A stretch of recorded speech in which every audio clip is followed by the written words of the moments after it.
Welcome once again to the Conversations That Matter podcast. I'm your host, John Harris, with a guest we've had on before, Stephen Wolfe. We're going to talk today again about his book, The Case for Christian Nationalism. But it's going to be a little different than the last videos that we did on this, where we just went over the book and I asked questions and we tried to figure out what the book was saying. And this is different because the book's now been out for a few months. And a number of reviews have come in. In fact, some of you have sent me some of these reviews. And I knew Stephen was going to be working on crafting some rebuttals. And I want to give him the opportunity on this podcast, since not all of you are going to go read these reviews or Stephen's rebuttal, to let him speak to this and the response, the reception, and some of the people who are against what he's saying. What is their argument? Why does he disagree? And so I appreciate you giving me your time, Stephen. Welcome to the podcast once again. Yeah, thanks for having me on. So how's it been? How's the reception to your book?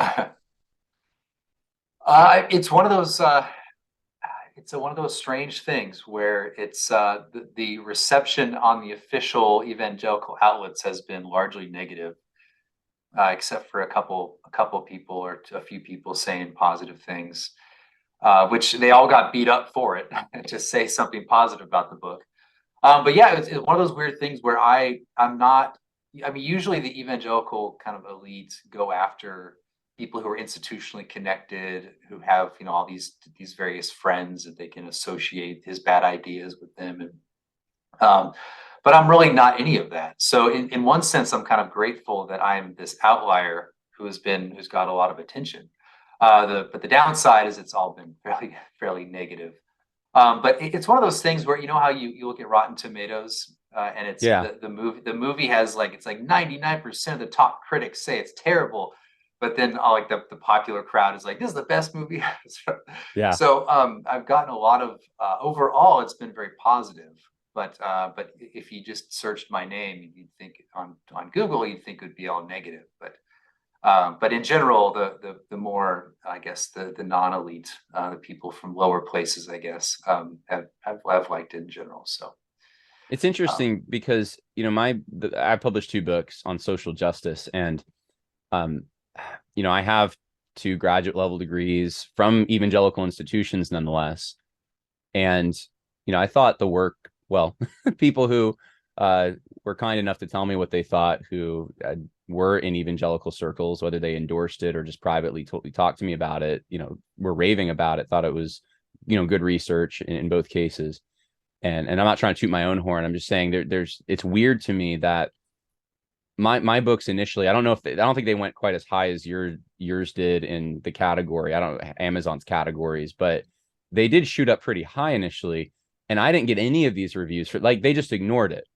And mm, I'm wondering, and you tell me if you think this is off or not, but I'm wondering if, because a lot of what's come out has been, it hasn't been a positive vision. In fact, I want to write something. I am in the middle of writing something that's more of a positive vision, but most of what conservatives write, if we do write something, it tends to be a critique of whatever the left is doing. yeah. And I'm wondering if that's why you are getting so much opposition, because you did something different. You wrote a very positive vision for what you want to see and steps to get there. And that is a competing, you have competing purposes, I suppose, with the regime evangelicals. What do you think about that? Yeah, that's I think the positive account, yeah, is I think it, but it also not only that, but I think it because they deemed it as dangerous as well. So they find out that this guy who has a PhD is writing a book defending Christian nationalism, and some of the people who saw earlier editions of it saw that it was a large book. It quotes everyone from from Aristotle to Calvin to Turretin, and so it's very well. I should say, as I'd said, grounded within the Christian tradition and supported by a lot of these quotes. And so I think it was just deemed as, wow, this guy's coming to conclusions that are unacceptable.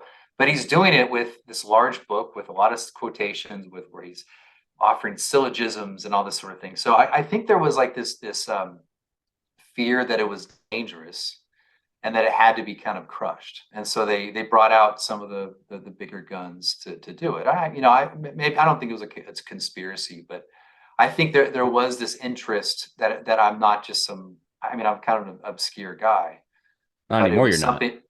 Yeah, yeah. But I mean, I think there was this sense, and I didn't kind of tout my credibility. I'm not that sort of person, I'm not like that. I know, But yeah. I think there was that fear that, okay, this Dr. Wolfe is writing this book, and we have to somehow say it's dangerous and unserious and stupid or something. So I think that's kind of what drew Yeah, me. no, it's interesting because you went to Canon Press, it publishes your book, and you would think with the kind of comprehensive academic high level work that you're talking about, like an academic press would be interested in that kind of thing.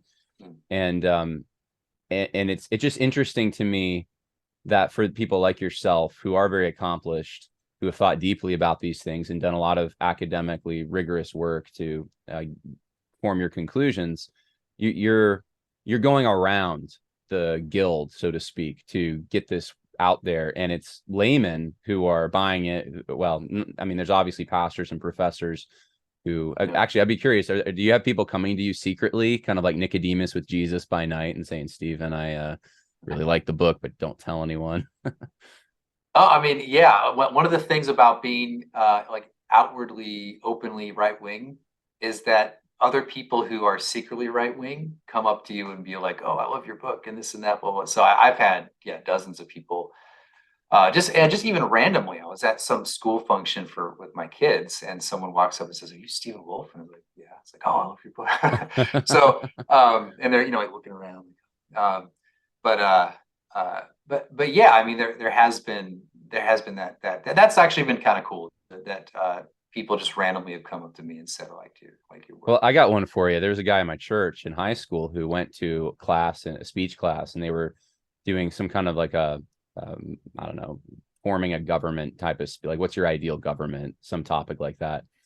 And he surprised me a little. He told me, "Oh yeah, I did this whole like Christian nationalist presentation, and I used Stephen Wolfe's present stuff." And this is in a public high school in New York, Yeah. and so I'm wondering to what extent your book has reached, uh, has gone in these different ways. But anyway, yeah, it sounds like it's going pretty well, and you're doing pretty well despite some of the backlash from the more I don't know what we want to call them because I don't want to give them a negative pejorative here, but the elite evangelicals or the uh, gatekeepers, so Yeah. to speak.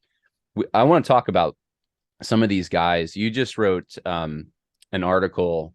Was it yesterday? I think you published it on. Was it Brian? Is it Brian Matson? Is that the name? Yeah, Brian Matson. Yeah. And I think I had 2 or 3 people send me his review when it came out, and I don't think they read your book, but they thought that this answered your book. And so you wrote an extensive reply to him, and I know you're planning on doing that with others. Yesterday, I went and tried to just use a search engine. I think I just used Google to see, okay, what are the top reviews of the book?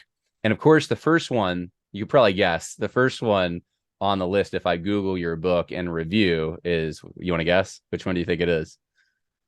Um, the Youngs, maybe. Yeah, it's Gospel Coalition. Okay, yeah. It's I mean, Gospel I Coalition. figure the algorithm pushes Gospel Coalition up to the It top. does. It's interesting. Yeah. So DeYoung's review is lengthy. Some of them are also lengthy. Some of them are shorter, but this one is one of the longer ones. And I pulled some quotes from it that I thought might be helpful for you to respond to. So I'll just read the first one. And this one came up in a number of reviews, and which is why I want to start here. He says this in a footnote: Wolfe rejects modern racialist principles and denies that he's making a white nationalist argument. But if we cannot accept the creedal nation concept, and if ethnicities are grouped by cultural similarity, it's an open question how much cooperation and togetherness blacks and whites, not to mention Asians and Hispanics and Native Americans, will ever share, or if they should even try to live and worship together. So the question I have is, if your rejection of the proposition nation places a barrier, or I should say, does your rejection place a barrier in the way of working together with other cultures, especially in the church? Well, one of the problems with DeYoung's review is, as I recall, he basically says, yeah, Wolfe does have this kind of idiosyncratic view of ethnicity, which I don't think it is, but then when he starts talking about ethnicity, it's like he jettisons exactly how I describe it in the book, and then starts equating it with race. So it's that when I say ethnicity in the book, I'm not talking about this something that ties into blood. That is, I describe it. I use a sort of, I call it a vulgar phenomenology, which is how we relate to other people and how we can kind of get along and work together in these common projects of life. And this involves some kind of cultural similarity, like language. So if you're going to build a building, if you're going to build a building, you have to work together and you have to speak the same language. If you didn't speak, just like Tower of Babel, all of a sudden you can't speak the same language, and now you can't actually complete the project you began on. So there has to be some level of similarity for you to have civil fellowship in a common kind of civil project. But that, even though I do say there is some sense in which your ancestral connection to land matters, and you'll have to like read the book to see how I do this. I don't say it's according to DNA. So it for him to say that it's an open question how much cooperation you have between whites and blacks and Asian and Hispanics is actually just racializing what I said was non-racial. We've all had, especially as Americans growing up, we've had real friendships with people and who are very similar to us culturally, with some differences, who have different ancestral origins, right? So, growing up, I had friends who were ancestrally rooted in China and rooted in Mexico and other places growing up. So, even though these people are different by DNA, we can still actually really have what I call like civil fellowship. We can actually be a part, full members of the same project. But that's not to say that someone who just arrives from another country, say China or Mexico, can just arrive and be with us and have the be fully able to fellowship with us in terms of our civil project and our national project. It simply is just not the case. Now, we can be hospitable to them, we can actually receive them, but it's going to take time, usually generations, for these people to kind of integrate and become sort of one people. But it's not racialized. It's not as if so what DeYoung does is he essentially says that, well, we know who can get along based upon a DNA test. Like we'll look up a DNA test, and Wolfe is like a quarter Italian, and Harris is not Italian. Therefore, we can't get together. We can't get along. Or this guy's 100% Chinese, and this guy is Scottish, and therefore he cannot get along. But that's not at all what I argued. So I think DeYoung just kind of, again, he conflated this racialist idea with my account of ethnicity, and it Now, mess things up. But I think so. So I mean, let me just address like in the church. Sure.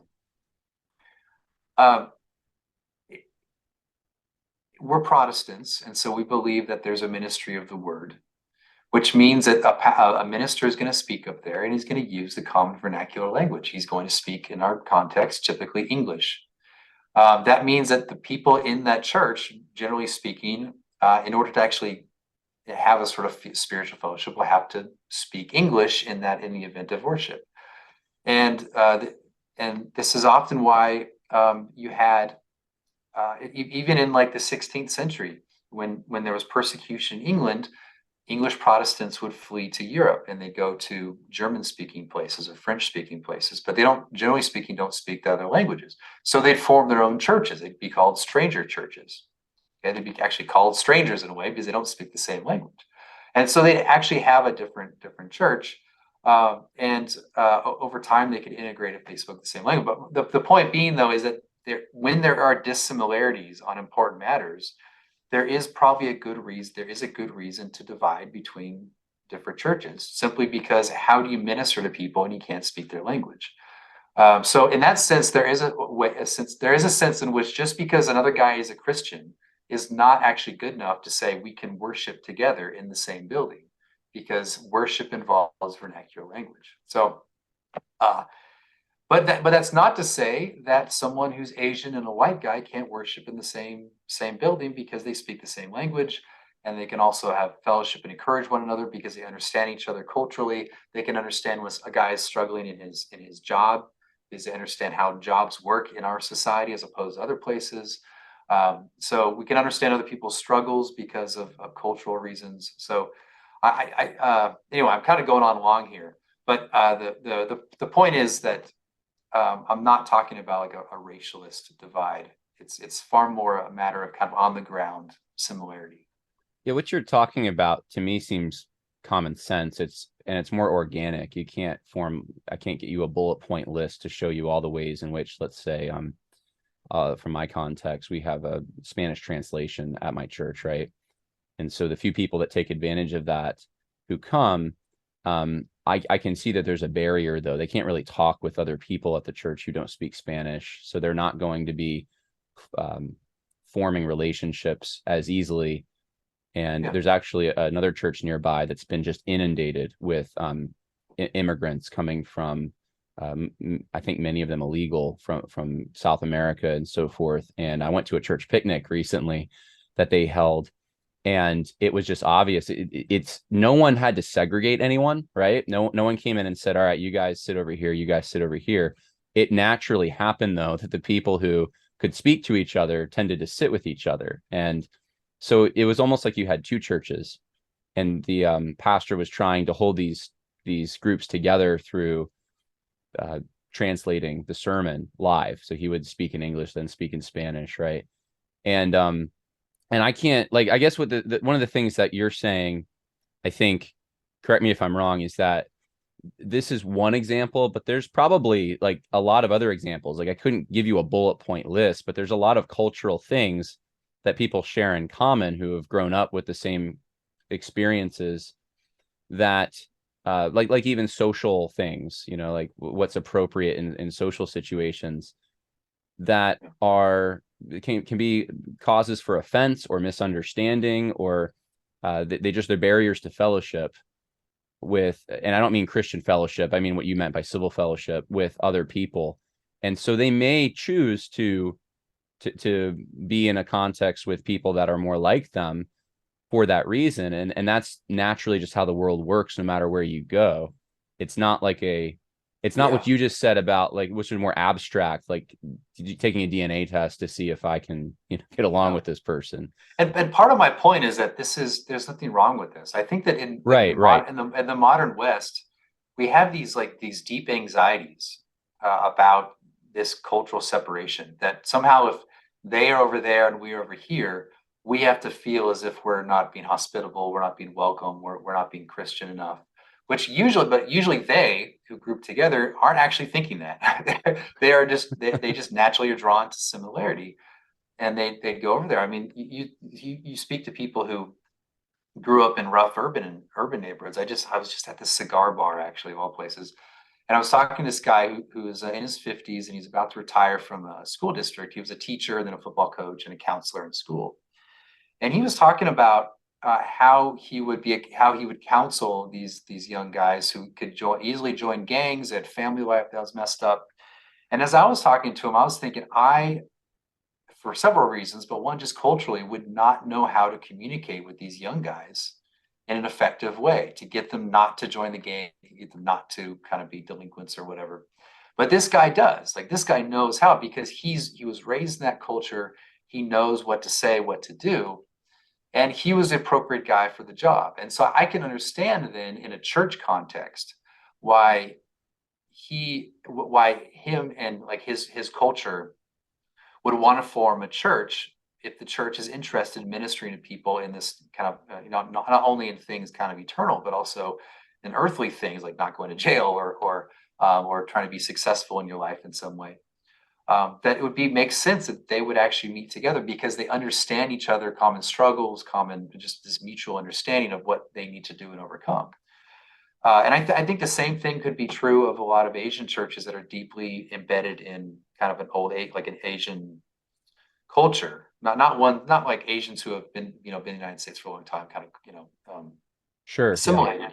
I can understand why there'd be Korean Presbyterian churches, Chinese, because they have not only a unique language, but unique culture, unique expectations amongst each other. And if church is supposed to serve this, it's supposed to serve all of life. Like if we're not just confined church to just eternal things, but actually real tangible, like earthly things, then then then the churches and the people there need to know how to do that. They need to have a common cultural understanding and expectations for that to happen.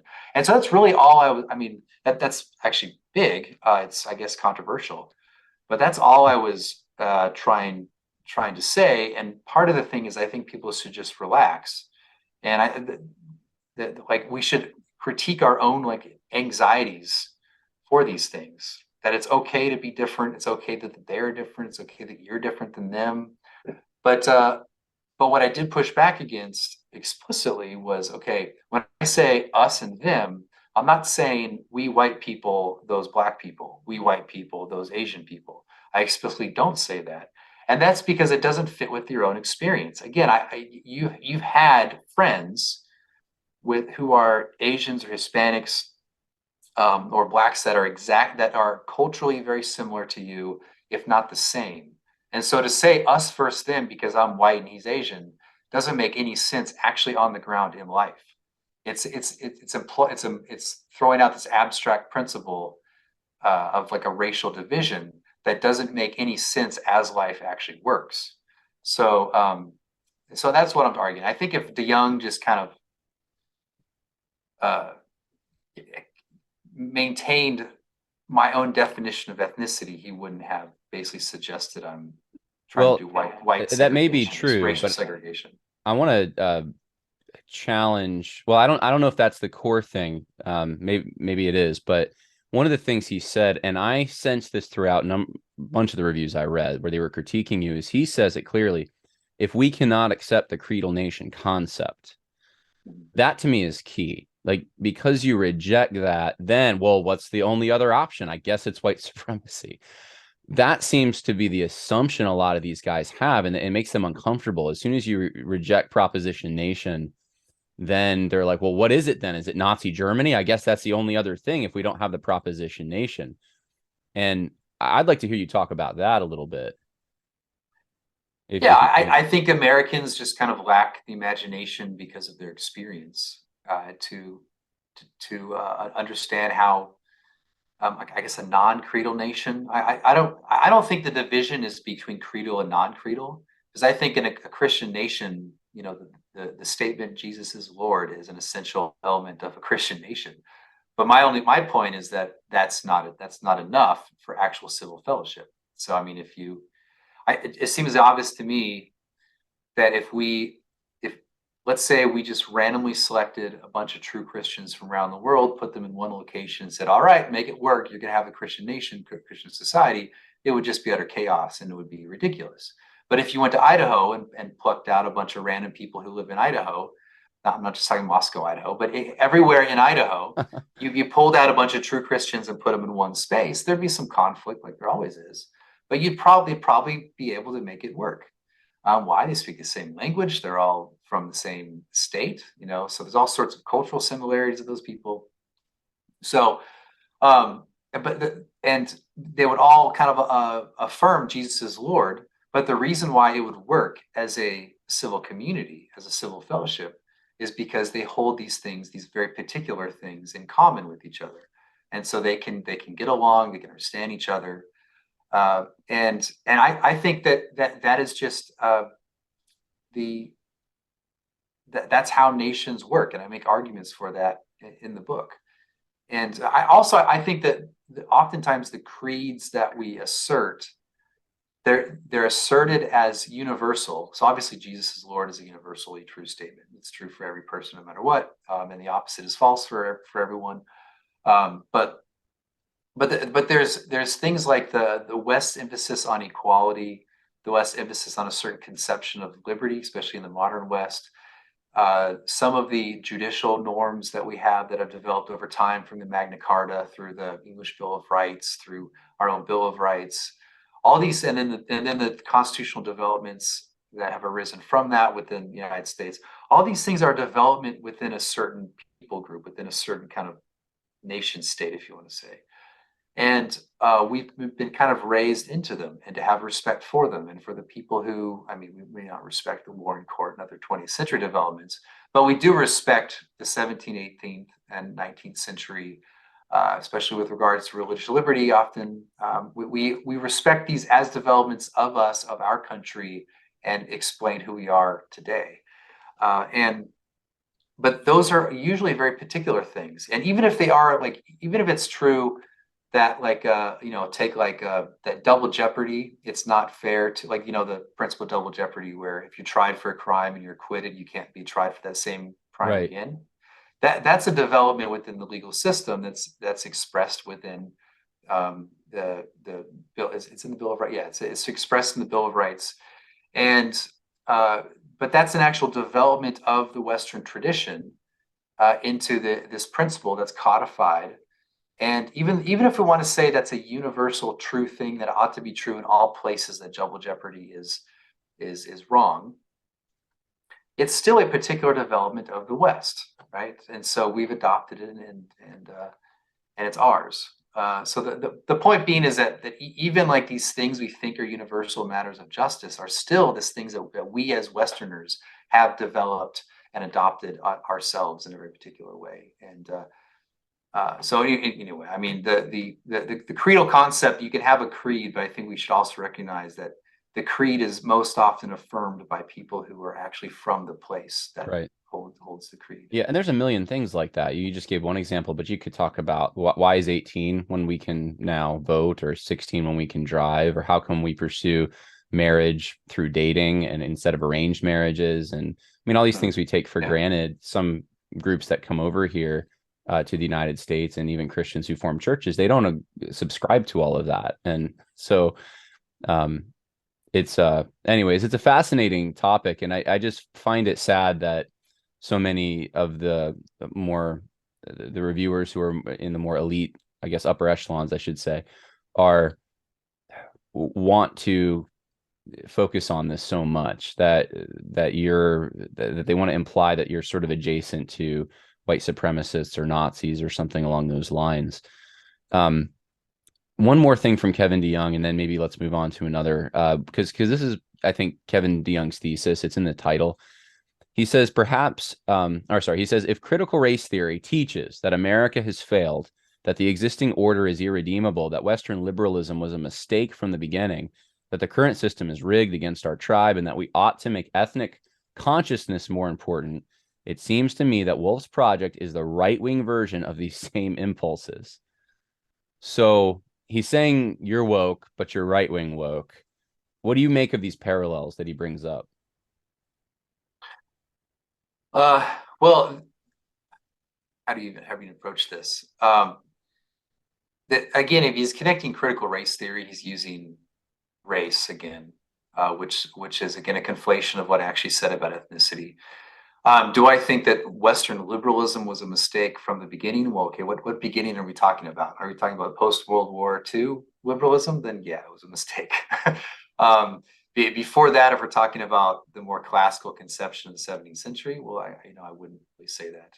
And in fact, in my chapters on America and the founding, the one chapter I have, if you want to say that America is a sort of liberal establishment or founding, then if that's what you want to call that, then I don't think it was a mistake. Because in fact, I'm in part calling us to return, in part, not entirely, to some of the founding principles. So now, is our current system rigged against our tribe?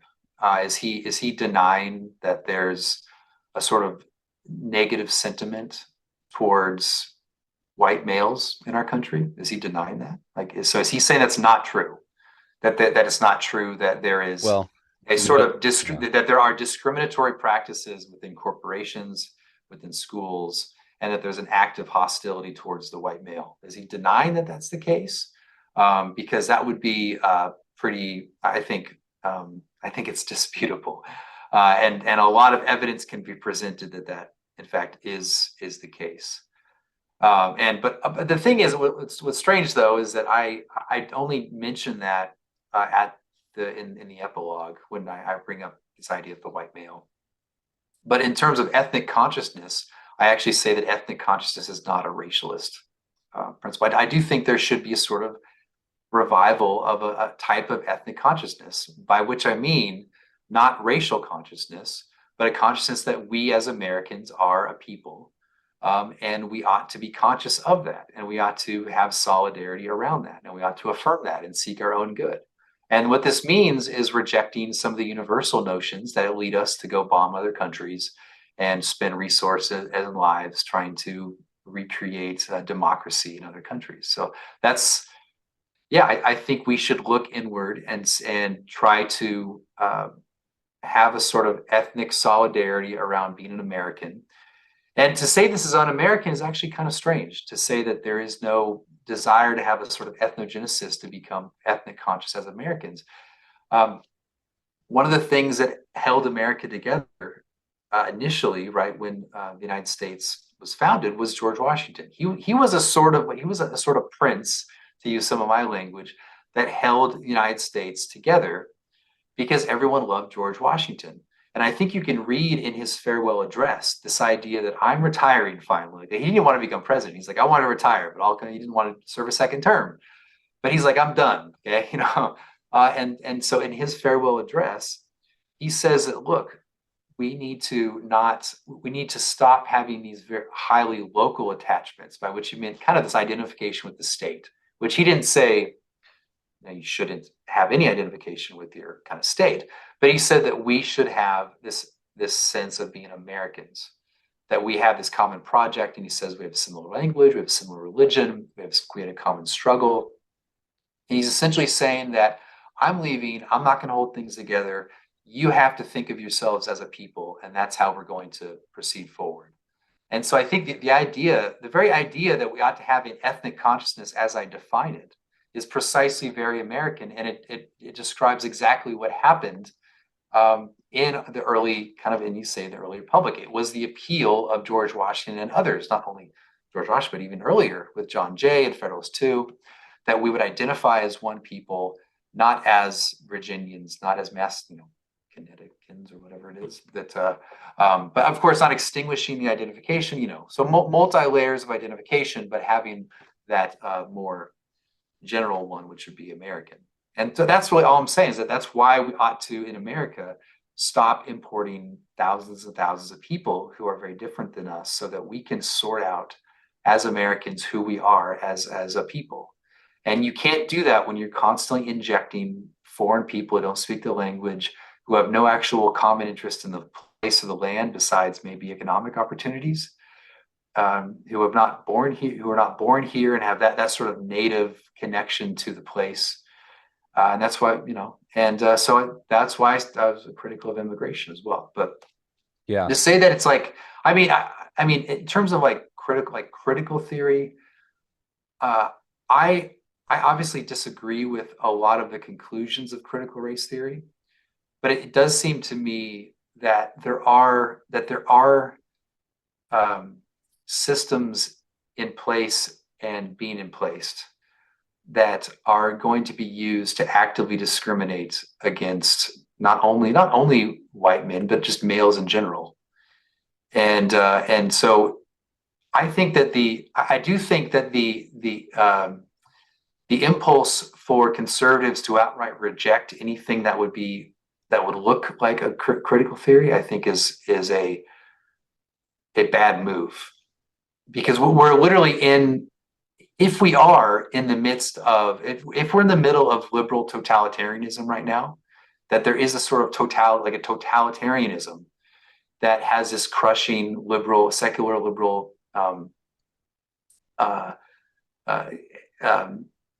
like the elements of that pervade all of our life, then that ought to be critiqued. It would be something that we actually would not see well. It would be something that we have to think and reflect on and uncover and disclose through a sort of method that may not Yeah, so that would be called a sort of critical theory. So I do think there can be a kind of right-wing critical theory, and I think that should develop a little more. But in saying that, that doesn't mean I'm buying into everything they conclude or even their methods themselves. But um, Well, there is yeah, oppression, I just think it would be right? very dangerous. It would be very dangerous for us to not have a certain method of approaching questions that is just very surface level and not trying to uncover the ways kind of these powers work. So like I mean the epilogue I talk about gynocracy, which people kind of laugh at and all that.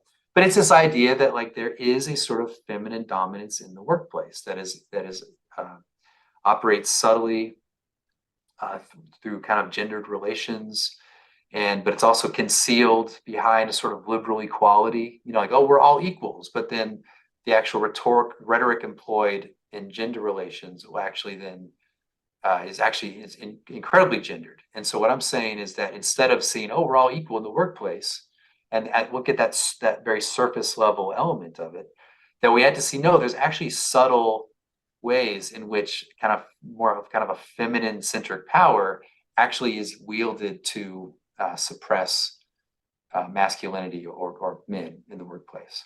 And so I think that's a sort of method that if we just say, oh, we're all equal and just the surface, we're actually going to miss the dynamics that are actually at play in these various spheres of life. I mean, we talked about how like the idea that the church is feminine, like that there's a feminine aspect to the church. I'm sure you've heard this before, that people Oh yeah. critique like that the church is not just feminist, as in there's a woman preacher. The idea that a church can be feminine can actually also be complementarian. We know these people who say they're complementarian, but then we also know that the power is actually in the hands of the non-pastor, who's the women, right? What are we doing when we say that? That is a kind of critical theory. We're saying that the surface is actually an illusion, but what's actually happening underneath, the more subtleties, is actually a exercise of feminine power over masculine power, whatever. So anyway, going on and on, but that's why I think that we should not wholesale reject kind of the kind of the critical approach of uncovering the actual dynamics. Yeah. Well, I mean, people have always critiqued their leaders. That's as old as the first government. So, um, I remember James Lindsay a few years ago told me, it was in 2020, that he said if you say taxation is theft, he said you could call that critical state theory, that libertarians are engaged in this. And so, this notion of being critical is we were critical of everything as humans, but I think on a pop level, I've heard this argument that Kevin DeYoung's bringing up, because what they're saying is that you're just flipping the script. We're saying that Black people are oppressed. Well, you're saying it's actually white males that are oppressed. And so you could just take all the placeholders and move them, and we would have your philosophy, right? And that's because I have studied a little more on especially critical race theory. That's where I think there are some huge key differences that maybe Kevin DeYoung's overlooking. For example, and we'll get to this in a moment because Neil Shenby tries to critique you on this, but you want things to conform to a natural order, whereas critical theory in the proper sense, the academic sense, like a Frankfurt School, that doesn't seem to be something they're tethered to. They're not looking to match a natural order. In fact, they'll overturn the natural order. This is the tool they're using to do it, right? So they start off with that assumption that we don't want that. We want this egalitarian order that we're going to produce, and by means of critical theory. And then, of course, implementing postmodern standpoint theory and just other things that are way out of step with, I think, what you're saying. But that's the main one in my mind. And maybe we can just jump there right now, because I had a question based on Neil Shenby's review. I won't even read his quote because people can go read it if they want. I'll just ask you the question that came to my mind as I was reading his review. Is something good of itself simply because it's natural? And if natural affections conflict, how do we choose which one to entertain? Yeah, so I mean, there's different ways you can take the term natural. So you can think of what is natural to us with regard to what is good for us. and that's how I define it within the book. So if Adam, who is in a state of integrity, is if he followed the principles of his nature as created, then he would be righteous. He would not have fallen. And so that's what I meant by nature. That there's also the use of the word as we are by nature sinful, which is in a sense an improper use of nature. Is improper doesn't mean bad or wrong, but it just means that it's referring to sort of these vicious habits that we have that are inclined because of sin. Um, but but yeah, I mean it's that's what I mean. And the yes, state the question again. Well, I think that grounds like the principle, but what was a more yeah. So, particular? well, Shenvi says things. He asks questions like, "Well, because Wolfe says it's good to desire to live in one's own tribe, is an American Christian man wrong to pursue a godly Sudanese woman as a spouse?" And so I'm just out because the assumption he's making is you're saying there's these rigid, natural order habits or Yeah. lanes we should run in, and if we get outside that, we're outside of God's will. And so he's saying you're absolutizing this. What about what about exceptions, I suppose, to this? And what about sinful desires that you might have? Aren't those Yeah. natural too? And so I'm wondering if he's just using a different natural in a different sense than the way you're using it. Yeah, I mean, I'm also talking about sort of collective duties as well. It's not just it's it's that we are drawn to similar things, and but we're drawn to those to similar people because by nature, because being drawn to similar people enables you to live well, and and not only you but also you with others. So I'm very clear that I don't have this very individualist kind of conception where we can all be isolated individuals, but we actually need each other to live well. And so our being drawn to similarity is a necessary element of human society so that we can being drawn, like we talked earlier, to someone who speaks the same language. The reason for that is it's natural to us because that's necessary for a community to live well. Now, does that admit of times where you could say marry someone who is actually different than you for the society? So that is actually possible, and there's nothing inherently sinful about doing that. If you are, I mean, the West has, in fact, one of the unique things about the West is that we have been fascinated with non-Western cultures. It's one of those. This is what Roger Scruton has talked about: is that we we have we have been fascinated by, in a way, the other. We've been fascinated by what is dissimilar to us, and that's his way of saying the West is great in a sense. So Hmm. there's nothing wrong with that. Having this appreciation, love, and even kind of combining with what's dissimilar. But my point is that we're drawn by nature to that because it's for our good collectively. Now, again, we could then say you guys are different and you can be incorporated through hospitality among us, and you're dissimilar, and there's nothing wrong with that. So I'm not absolutizing that, such that like we can't ever relate or combine in some sense with people who are dissimilar. I'm just saying, by nature, as collective social beings, it is something we are drawn to, I guess, in aggregate. And it's good. It's good at a collective level. It's good that individuals are drawn to similarity. But that doesn't mean that you couldn't have. So, but that doesn't mean it's absolutized, as in you ought to in every single case. It means that you ought to, as a collective duty, seek for the ethnic kind of preservation of your people, which could include assimilation of people who are dissimilar. Okay, so I mean, so this is like it gets complicated because it's like individual actions versus kind of a collective duty. But essentially what I'm saying is that I'm relativizing, or it's a relative duty to seek the sort of solidarity of your people.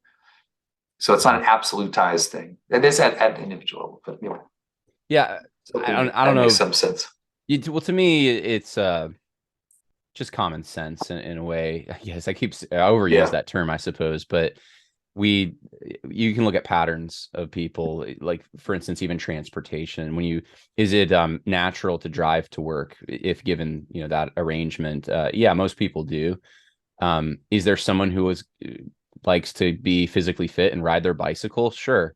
But that's, it's not like it's wrong to do what's outside of the norm or the Yeah. convenient. So I think that's kind of similar to what you're saying, that there's there's these general patterns, and that these aren't mistakes, and these aren't the product of chance, that there's something wired within us collectively to do, pursue things a certain way. And Well, that's actually a good example because, or a good analogy to what I'm getting at. So when we drive to work, we can accommodate those one or two people who like to ride their bike. I mean, it's a little, you're driving in the car, it's a little annoying. You just go around, and sometimes you don't want to hit them. They're a hazard on the road, Yeah, thanks. right. But I mean, they are. I mean, um, uh, but we as drivers can accommodate them, can accommodate these bikers.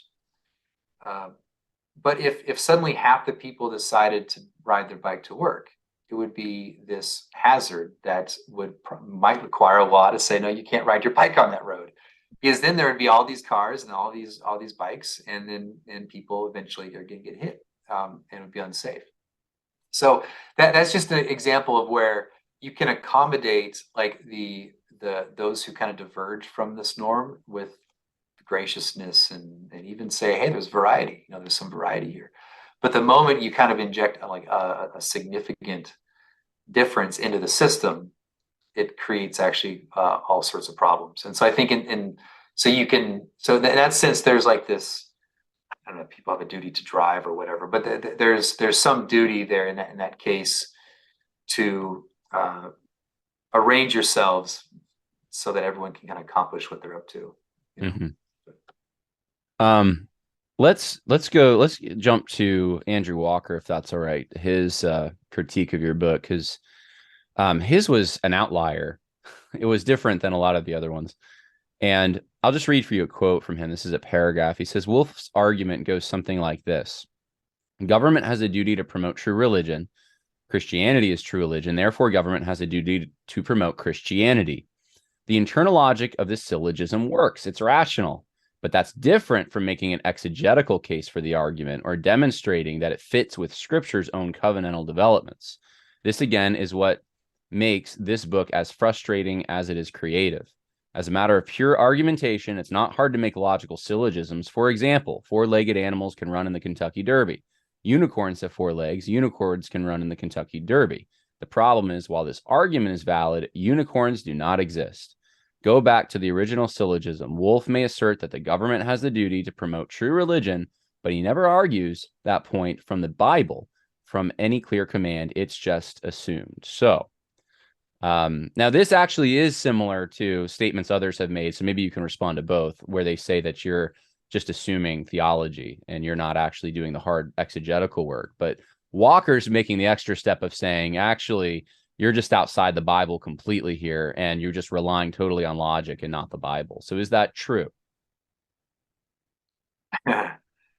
Well, first of all, it's not assumed. It's just assumed. He says he never argues that point from the Bible from any clear command, and that's actually a true statement. So I don't. That argument would be that the government has a duty to promote true religion, and that's because that premise, which is a major premise, I argue is actually true by nature. It's true by nature. So I argue with it. I argue for that from reason. And what's frustrating about Walker's comment here, when is that he says it's almost as if he didn't read like the several pages where I make the argument. And he says just assumed. Like it's not assumed. I explicitly, I think it's like 9 different arguments in the book for that premise that government should promote true religion, and it's arguing essentially from reason, or at least from premises that Christians, I think, ought to accept, and whether they're sound or not. I mean, it's just false to say that I assumed, Hmm. um, and to say that I'm not biblical enough. This is a response to the book that I think is a really bad response. It's a very kind of, in fact, kind of silly, but it also has a very popular appeal to it. So, okay, Wolfe's arguing for Christian nationalism, but he doesn't quote scripture enough. He doesn't exegete scripture. In fact, he says he's not going to exegete scripture. And I do maybe 2 or 3 times in the book. And to the average person, that sounds like crazy. Well, if you're going to write a Christian political theory, you have to appeal to scripture.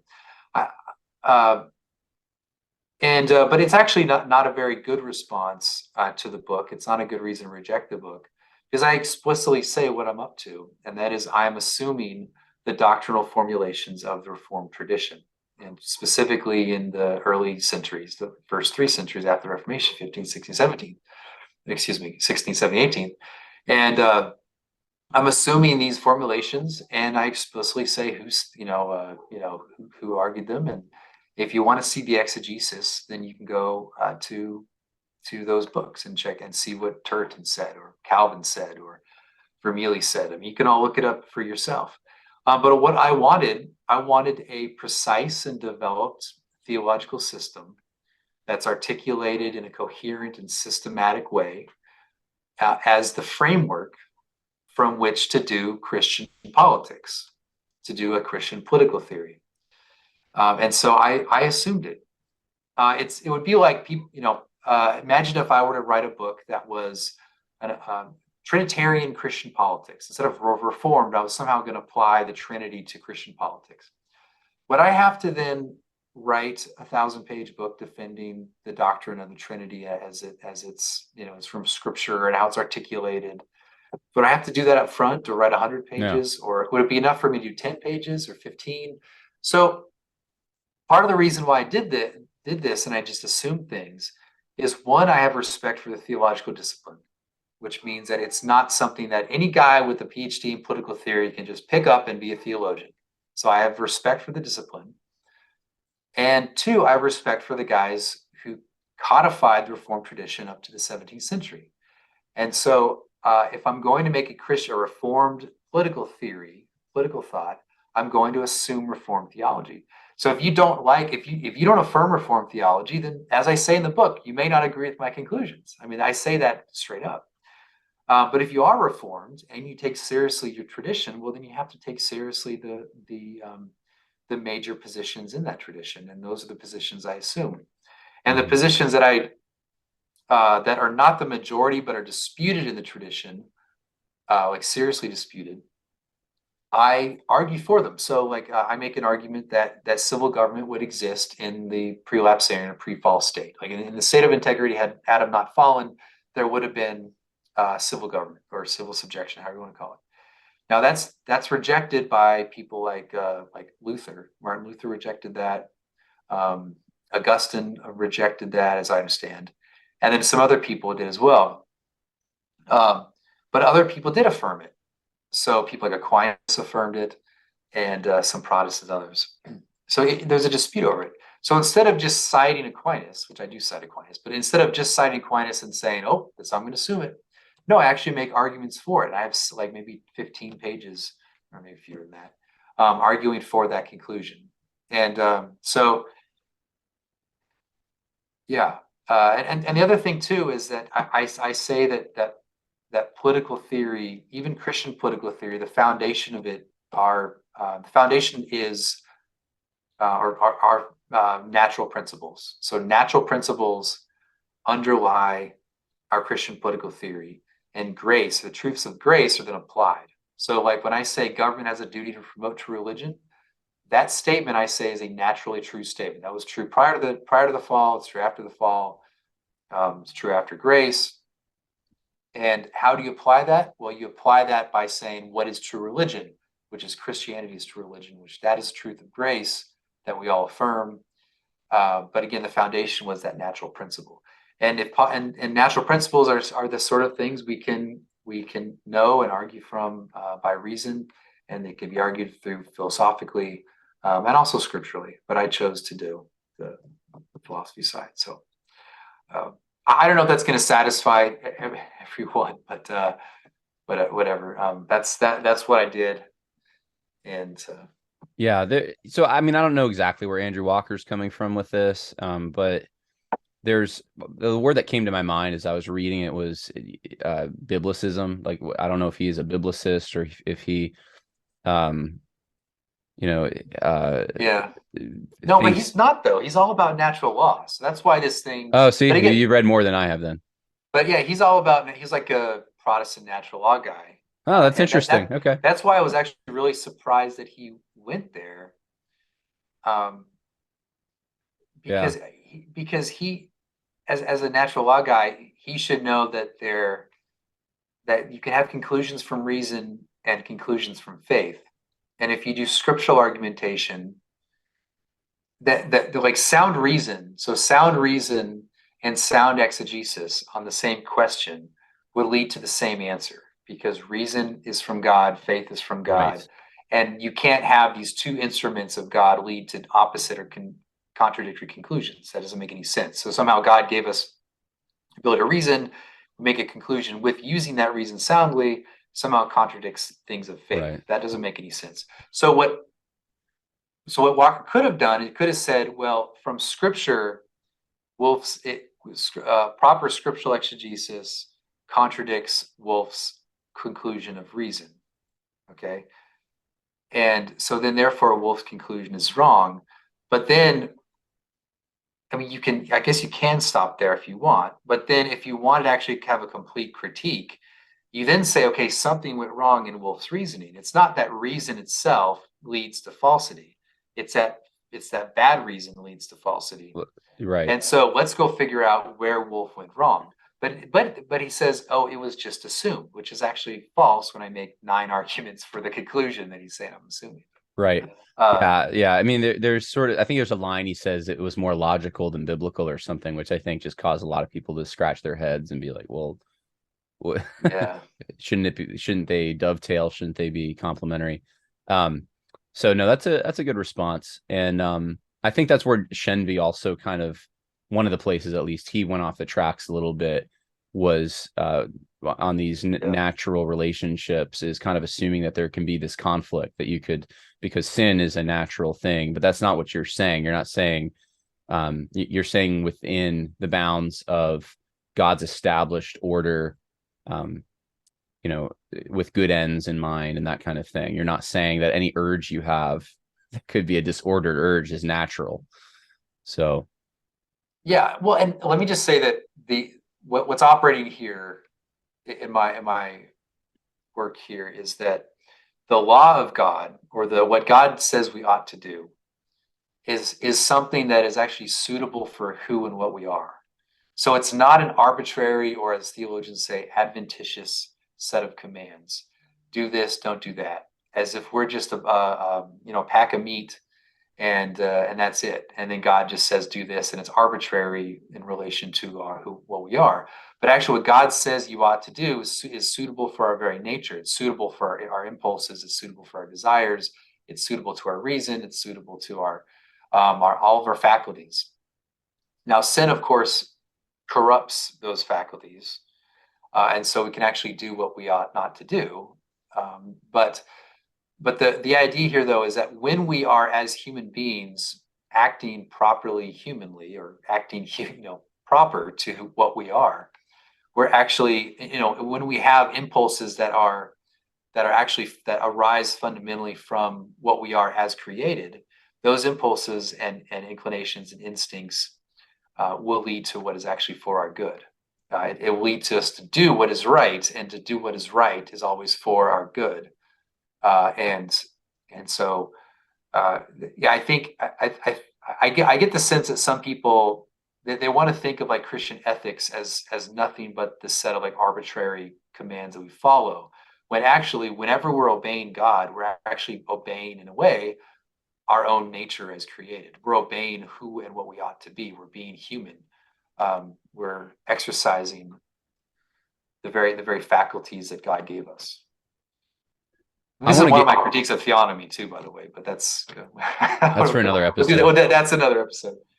So there are two reviewers I want to get to that I read, and I think we're going to save the best for last. So we'll get to Peter Lightheart at the end because he makes some very serious charges. But Mark David Hall, who I've had on this podcast and respect much of the work he's done, he says that Wolfe has written a provocative book, but it is one whose arguments will appeal only to a handful of idiosyncratic patriarchal Calvinists who reject the American founding and desire to return to church-state relations as they existed in the 16th and 17th centuries. So, are you a patriarchal Calvinist who rejects the American founding? Is that what you are?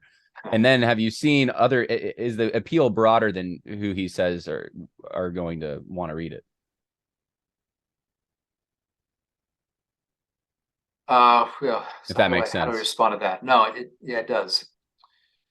I think that what Mark has failed, which is not an unreasonable failure, even though I think I'm pretty clear, he is taking he has failed to distinguish between the principles that I lay out and the possibilities of those principles, and the prudential application of those principles. So it is true that I say that it's possible that in a sense, that it's possible, according to the principles, to actually execute heretics. Mm-hmm. And I basically say that that's what everyone believed in the 16th century. Well, not everyone, but that's what a lot of people believed. But then I say, but even though it's possible according to the principle, that may not always be the most prudent. And and so what I'm doing though is I'm distinguishing principle, possibility, and what's prudent for the moment. So obviously principles can allow us to do all sorts of things, but that doesn't mean it's wise. And so if you understand that framework, when you apply what I'm saying, and you apply it to the American founding, then you can see that, well, you can apply those principles differently. And part of the last chapter, prior to the epilogue, is precisely me showing that, which is saying, like, early on there was division between the Congregationalists and the Baptists. There's tension between them, and but then it culminated in 1717 or something when Cotton Mather uh, gave an ordination sermon for a Baptist in a Baptist church. And so now there's a sort of togetherness, a recognition of a mutual solidarity in Christ.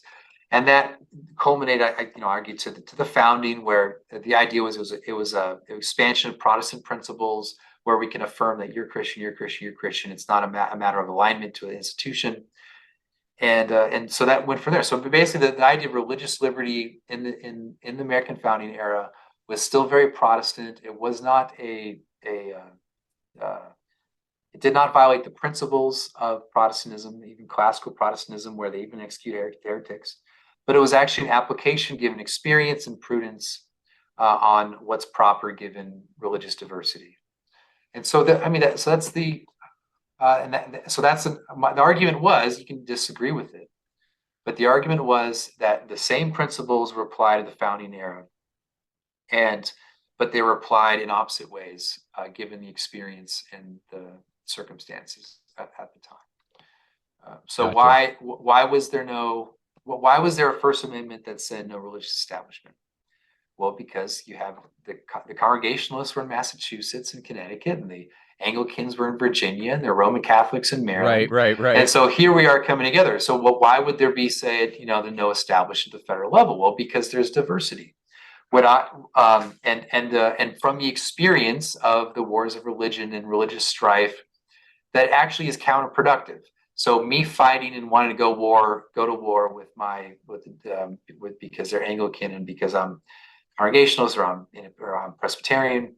The problem with that is it actually is self-destructive, and we can actually get along, especially in the American context. We can get along without bloodshed. We can actually just learn to live and actually recognize each other as brothers in Christ. Right. And but again, I think that the same principles of Protestantism just experience circumstances and being good Americans. So, anyway, maybe that answers the question. I'll just leave it at that. So I guess the thing is, if you take the entire work as I argue, I think clearly, then it should appeal to Americans. It should appeal to patriarchal Calvinists who like idiosyncratic things, but also see that it's consistent with the church-state relations that occur in the 1780s and Yeah. decades that followed. And I don't know why he wrote that exactly. What I was wondering is whether or not maybe the creedal nation thing was part of that as well, because I have a suspicion that Mark kind of leans that way a little bit, and I'm wondering if that because that does change the way that you look at America and what it is, and Yeah. so, but anyway, that Yeah, no, definitely. I think that might be actually yeah, part of it. Yeah. yeah. And yep. Well, But let's get yeah. to the big one. Not the big one as far as notoriety. I doubt most of the people on this podcast know who this is, but this particular critique from Peter Leithart was probably from all the ones I read the most aggressive. And I want to read for you some quotes. Man, I don't even know where to start. There's two that I want to read here that are the main ones, okay? Because he talks about how basically you have a different Christ, and it gets, but the two main ones are this. He says, for Wolfe, the Volkgeist is a more powerful unifying force than the Heilige Geist. I don't know if I'm pronouncing that right. In the church, it's the Holy Spirit, is what he's saying, as much as in the state. Even in this sacred realm, blood is, at the end of the day, thicker than water. Wolfe does Christian political theory as if Pentecost never happened, as if the church didn't exist. Why don't we handle that one, and then we'll get to the next one, which is even more serious. So are you doing political theory as if Pentecost never happened and as if the church never existed? Well, no, and this is I this is where theologians drive me crazy. Because theologians they're kind of in their little they're cloistered in their office reading the Bible and writing theology, trying to interpret the Bible. But most of them have never actually built anything that is actually out in the world. You are very right about that. That is So so true. they have never cooperated in a project that required not all of them, but this goes back to what I said before.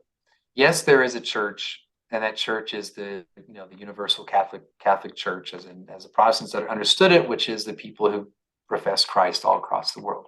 Of course, that exists, and they're from all tribes, tongues, and nations, and we can call that the church. And it's not the Roman Catholic Church, but it's the church, as we call it, the Universal Catholic Church. But as I said earlier, I do political theory, and he says as if the church didn't exist. Well, again, I'd ask Leithart to let's do a random plucking of different Christians from around the world, from every different part of the world, and put them into the same place right now. There'd be 100, dozens of different languages, or hundreds, how many you want, maybe thousands of different languages, and we'll all look at each other and maybe make some sign of the cross, and we'll all think, let's make this work. And Leithart can lead it. Go for it. You make that civil project work. But it's absurd. But this is, I think that theologians lead Christians into these pious sounding arguments, but because we don't actually think through what this means, like how this would work. We think that like I have more similarities with someone who lives like in Africa than I have with like my secular neighbor. Like I have more, and that sounds pious sounding. And there is a sense in which I have similarity with that person in Africa than I do with my secular neighbor. But there are other similarities where I could go to my neighbor and say, "Hey, I need you to help me build this goat shed," or something like that. There are ways that, even though he would deny Christ, that we can communicate to actually build this. Whereas a guy in a foreign country, I won't be able to speak his language, and we actually can't cooperate as efficiently. So if you just think through stuff, I think by what I'm saying to people is that when theologians talk about politics and it sounds very pious, we should actually think through what this means and how it would work. And most of the time, these people, it just simply wouldn't work. It wouldn't Yeah. work at all. I mean, are we going to have, let's have a, well, so is the church going to have, let's have the fire department, and we're gonna put people of different tribes, tongues, and nations in this fire department. They're all going to be firemen. Is that going to work? Or do you Yeah. need firemen to speak the same language, have the same kind of culture and routine? I mean, not perfect culture, but you know what I mean? Like this, it just doesn't make any sense. And I do argue, like there's a Volksgeist, there's a people, and the people in place, and they have a connection, and they can be Christian, and that's good. But I mean, again, but Whiteheart does this kind of stuff all the time. So he says things that sound pious, but they're actually just absurd. Well, I remember in seminary, I don't know how many times I heard in chapel or wherever, uh, that this formula given that, well, the right is too right, the left is too left. You can't form a society on ethno-nationalism. You can't form a society on um, these aggrieved groups necessarily. So we have unity in the church. That would be like the end of the sermon. It's like, this is where we have unity. And I always thought, like, well, that's dumb. Like, Yeah. I mean, it sounds really nice, and everyone's like, oh yes, like it makes us feel like we're the best. Like we see on CNN or Fox News or any people arguing, and it's like, we transcend this. We're not part of this. We have unity. But at the end of the day, ecclesiastical or church unity that you have is also of a very different nature than the kind of unity that you would need for a political project.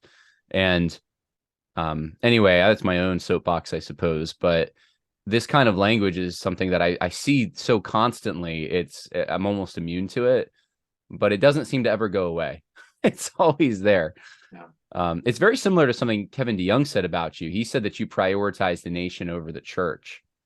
And, I immediately started getting those, the memories of these things that I've heard in seminary coming Yeah. back to me. Well, yeah, I mean that's the kind of thing that like they as Americans they assume that we can just kind of that we can kind of bring people over and and assimilate kind of which is kind of true, but but they don't realize that there is an assimilation into something. There's assimilation into a nation. Also, like you mentioned DeYoung on that. I mean, they never define what they mean by like the church. Like what is the church? And this is why in the Right, book right, right. I separate it into there's instituted church, there's the visible, and then there's the invisible church. And having those distinctions really matters um, when we say the church and the nation. So I mean, you can have like the visible church, it manifests itself among different nations, and instituted churches are in nations. And then invisible in for the invisible church, then you can have spiritual fellowship in a sense with everyone, regardless of nation, in a kind of a deeply spiritual sense. But whenever you talk about the church and the nation, like what do you mean by the church? I think this is Lightheart's problem as well. But Well, generally, I yeah, think now I don't want to speak for Lightheart or DeYoung on this. I just know in my experience, generally, Revelation 7 is somewhere invoked, or that's what they're thinking is, well, we have unity of every tribe, tongue, nation here. There's neither Jew nor there's Greek. And so, and obviously, that's a picture of the universal church. And then they often will apply that to a local congregation, and they'll say, we have this here. And speaking and which language? right. It's always English, right? Oh yeah, we only speak English here. You're only singing English hymns, right? Right. Songs from a certain tradition, even if Yeah. it's a tradition that's only 10 years old, that's CCM music or something. It's still part of it's an offshoot from an English tradition. And so anyway, Yeah. um, well, let's get to another quote from Peter Lightheart, because this is, in my mind, when I had to go back and reread this, because I just thought, he didn't say this, did he? He did. Wolfe's dualism truncates and so distorts the gospel. What's new in the gospel, Wolfe says, is the promise of eternal life, the forgiveness of sins, deliverance from the power of sin. Yes, true. But the gospel is fundamentally the announcement of the coming kingdom, the proclamation that the Father has sent his Son at his right hand. So this is, in my mind, the most serious charge, Because what he's saying is that you're essentially you have a false gospel. Because if you're distorting the gospel, if you're truncating the gospel, if you're, which to me says, he's saying you're leaving something out. You're dividing the gospel up, and there's one part of it that you're not taking with you. If that's true, if you don't have the whole gospel, then what you have is not the gospel, really. It can't save people, I would think. So, I mean, I have my own thoughts on this. I just really want to hear what you have to say, though, first. How do you respond to this charge? And I mean, I don't know if you feel the weight of that charge. I mean, this is kind of a Lightheart being Lightheart, and then his followers think this is great. This sort of thing. If you open my book and you see what doctrinal positions I take, you will see that I cite dozens of Reformed theologians, that I even cite people who are not Reformed, that is, even counter-Reformation Roman Catholics, and Aquinas and Augustine. I cite all these guys for my theological positions.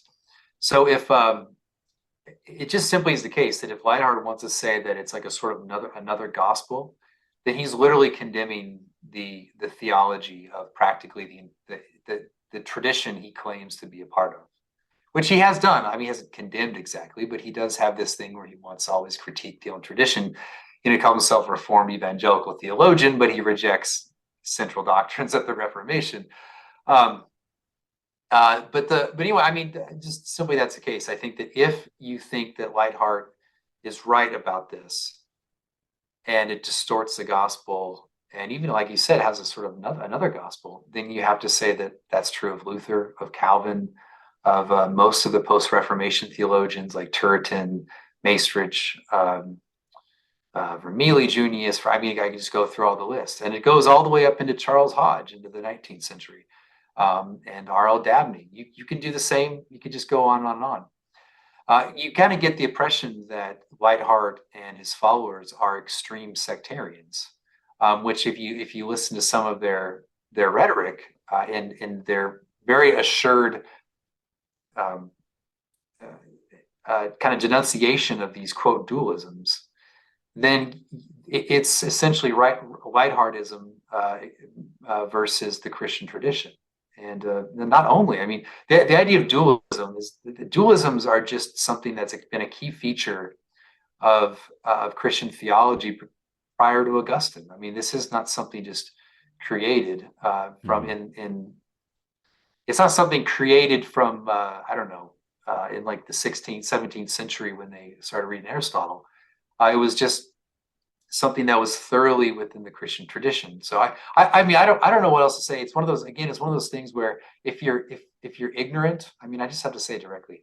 If you're ignorant of the Christian tradition, then you're going to find Lightheart's critique, I guess, winsome or solid. But if you do know the Christian tradition, you would just shake your head and say, well, that's sectarian. Like that's remarkably arrogant for someone to say. And then, I mean, really, in some way, it's like an honor to me. It's like he's condemning me, but then in so doing, I join every big name on your shelf in theology in his critique as well. So, I mean, I don't know what else to say about it. I get kind of, I'm obviously kind of frustrated by this argument. The big frustration I have with this sort of thing is that it plays up on people's ignorance. I mean, I just have to say, like, it's like this populist appeal to people who say, oh, Wolfe just brings in these dualisms, or Wolfe doesn't have, like, he has a truncated gospel. And like, oh yeah, that's gotta be true because this and that. But it's just people who are ignorant of the fact that I'm literally assuming, or at least I'm either assuming or taking the positions of people like the most common like extremely common positions in tradition. Anyway, I'll just I don't know, any follow up. Does that answer Yeah. Well, the no, question enough? yeah, it's helpful. You'll probably get some hate mail from his followers or maybe some of the other followers of some of these men. I don't know, but I think it's helpful. And I wanted to give you this opportunity because you have been taking it from all sides, just about. I mean, in those upper levels, I would say everyone seems to want to denounce this book if they have a platform that's academic, or I don't know if there's only a few, we'll say, in the upper echelons that are publicly supportive of what you're doing. But yet you have so many who are in the pews that are hungry. That's the thing that strikes me, is that they want someone to figure out what we're supposed to do, or what ideally what a Christian state should look like, what we should be pursuing. And they don't hear it from their pulpits. They don't get straight answers. And so you're kind of like, there's this vacuum that you filled. And it's like, I guess what I'm struggling with a little, I was like thinking, do they want this vacuum filled with their stuff, or do they just want it empty? Like there's nothing there. And that's where the secular, like this principled pluralist idea, or secularism kind of is part of the state that it controls the state. Is that what they actually want? And I'm starting to come to the conclusion more. I'm not saying all these reviewers, but with the reason that you've had so much backlash is because perhaps people actually do want that.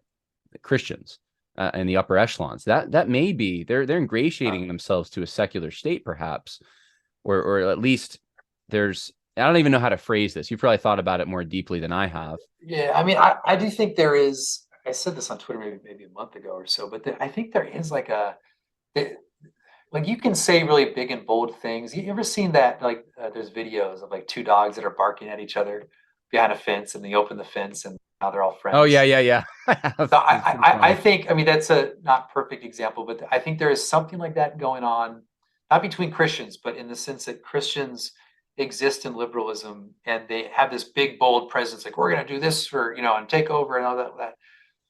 But they're not actually serious so much as they're just forming like a sort of identity within liberalism. Like they let us have these views, and now you have this tribe, but you're not actually going to actually going to act to make that happen. And Right. if you did end up having it somehow fall in your lap, you wouldn't even know what to do with it, and you probably it would destroy itself, because you didn't design your Christian political thought to actually be successful as a in practice, like in when you have power.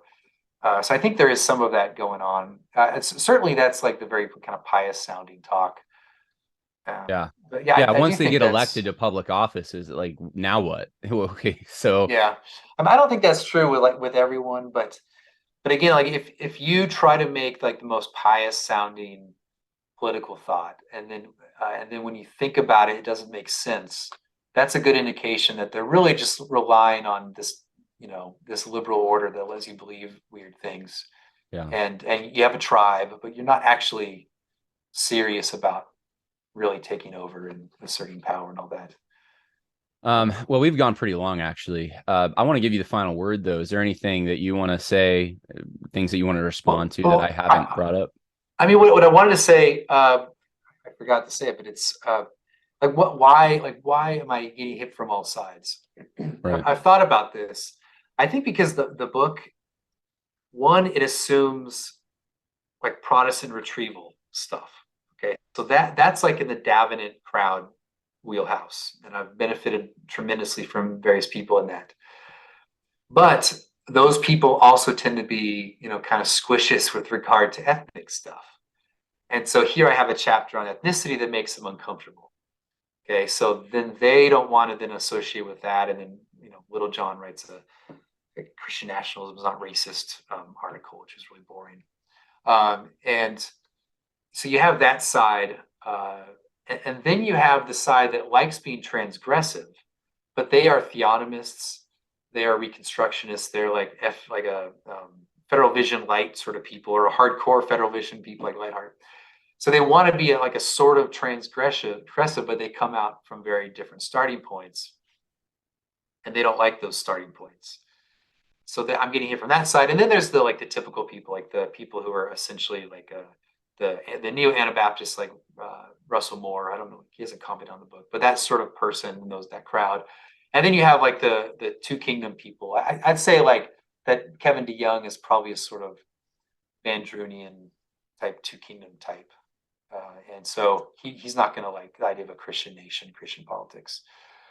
So I think that it's just the combination of the different elements of the book that each different group is going to not like it. So then So you I'll be should have attacked from had all 5 sides. books, come out with them Yeah, one by yeah, one, and then you could build a coalition, but maybe it yeah. would fall away when, you released whatever offended their sensibility.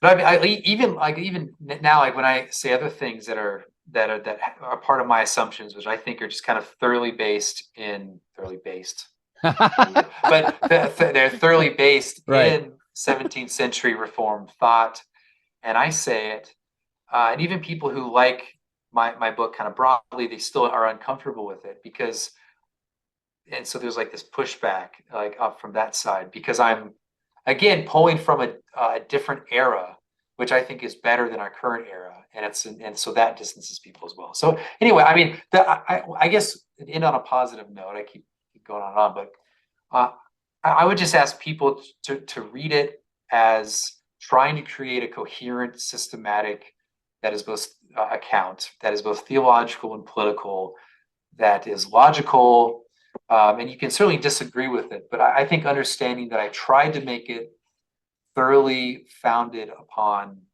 our Reformed tradition, and so just go, take it from there. And if you can reject this or that, but you know, Yeah. Yeah. Excellent. Well, just approach for that. Yeah. yeah. Well, thank you, Stephen. I know you've given Yeah. me about an hour and a half, of recording time. Yeah, I greatly appreciate it. God bless you, and Yeah. stay in touch. Let me know if there's anything else, you want to talk about. I'm sure this is not over. I'm sure there's more coming. Last question for you. Are you going to write a follow-up, or what are you doing next to So capitalize on?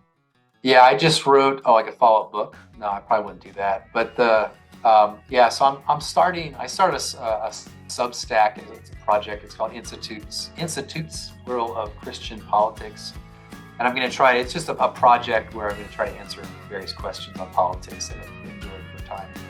But I do have a response to Brian Matson's review, which is up there. We'll link everyone to it so they can go check it out. Yeah. So, all right. Well, very nice. I appreciate it, Stephen. God bless. Yeah. Thanks.